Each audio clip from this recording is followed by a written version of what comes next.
Okay. LOG. Spell it out for us. CAPSLOG. .com. .com.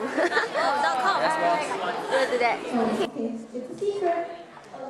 So what's the third most important thing women do on Facebook? Well, it's ambiguity. Apparently, women like to stay somewhat mysterious. I think most girls will agree with me. So what they do is that even if they're in a relationship, they will have pictures of them with other guys in very suggestive poses posted in their albums. Or if they're unattached, you find tons and tons of pictures like that. That is certainly very ambiguous. Right, okay. Well, anyway, for the third group, we have from the entertainment sector, GameNet, who will take the stage. GameNet.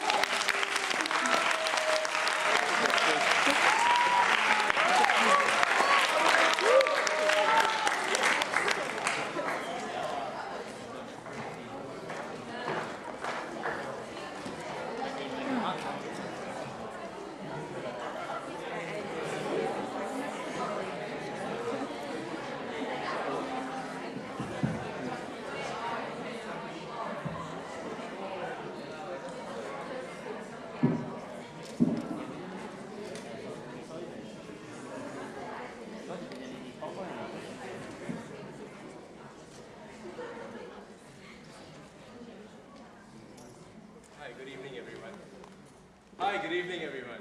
All right, before we start, we'd just like to introduce ourselves. Right over there, we have our Chief Technical Officer. My name is Xiao Heng. Yeah. Right. Here we have our Chief Executive Officer and Chief Financial Officer. My name is Lei Yang. And my name is Abhinav. I'll be Chief Marketing Officer, and I am from RJC. These guys are from HCI, and we have our friend here from NYJC. All right. Without any further ado, if you're ready, we'd like to begin. Thank you. Right. Now today we're going to talk about the mobile computing industry. Mobile phones, PSPs, everything's been rolling out, and it's been getting, in just 3 words,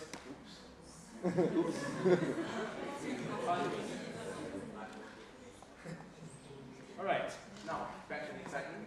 In just 3 words, it is getting bigger, smarter, and ubiquitous. Your applications, your phones can run a whole host of applications now. So essentially, what do we use these mobile applications for?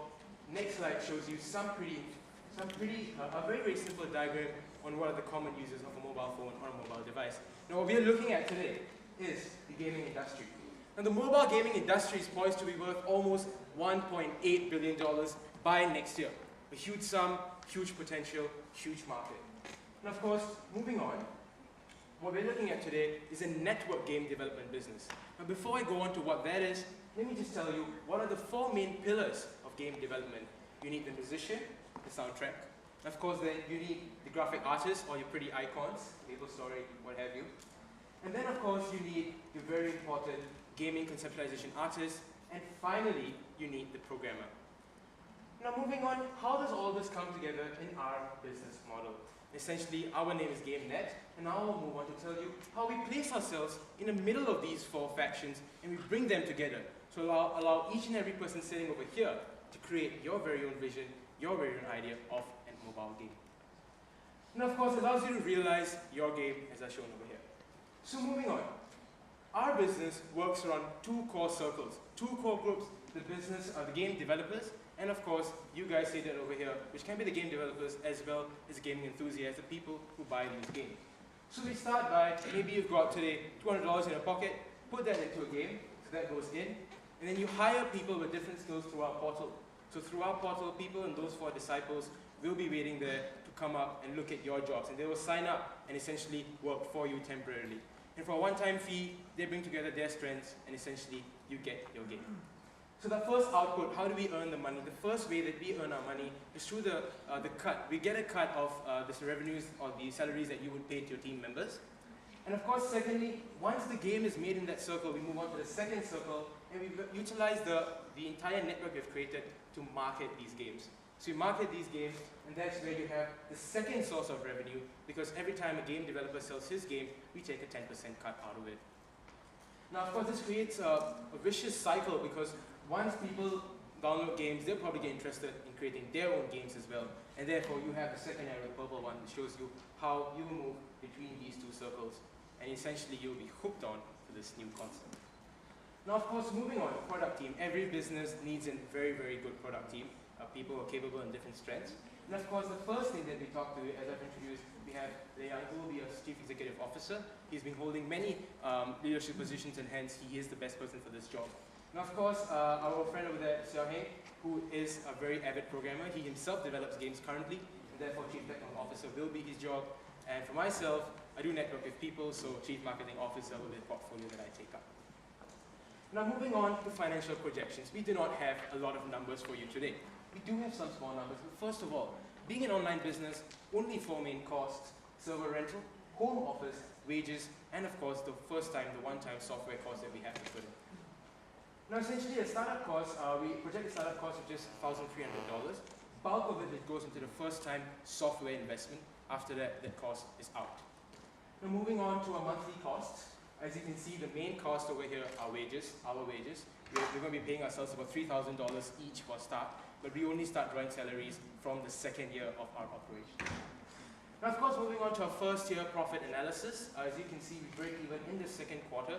Rather impressive, I know some of you will be saying, but hey, that is how internet businesses actually do end up. Again, as I will come to it later, there is a high risk involved.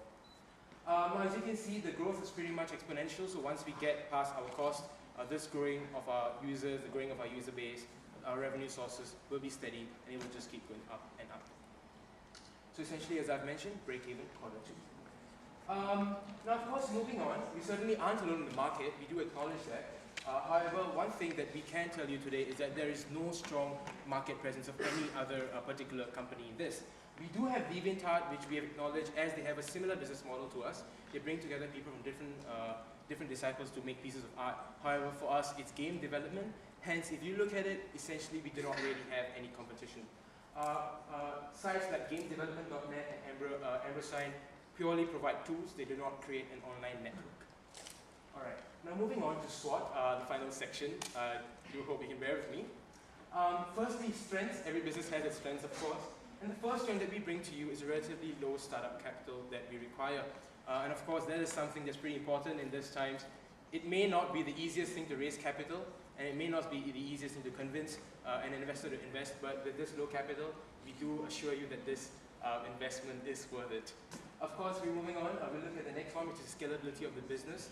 Should we encounter a spike in our users, should we encounter a sharp drop in our users, we can accordingly and quickly alter our business through the removal or hiring of more servers, because we are outsourcing the hiring of servers and maintenance as well.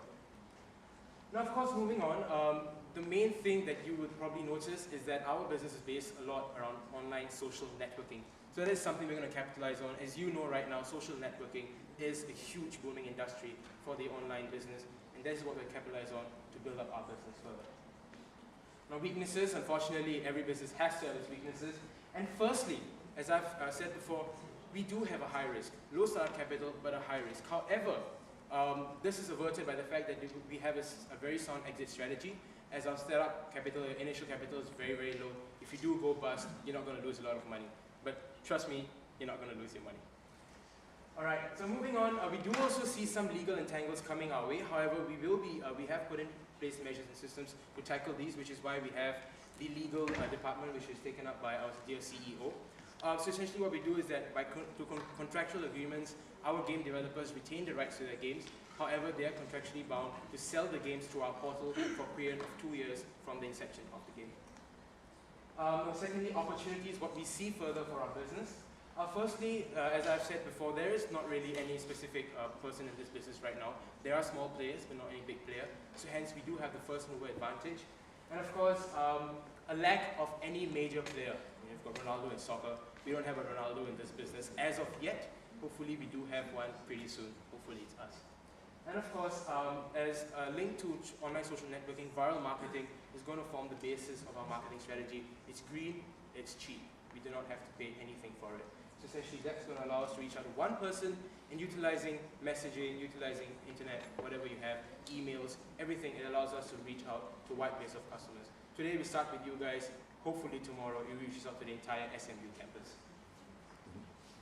And of course, some threats. Now with the mouse, of course, we have the copycats over there.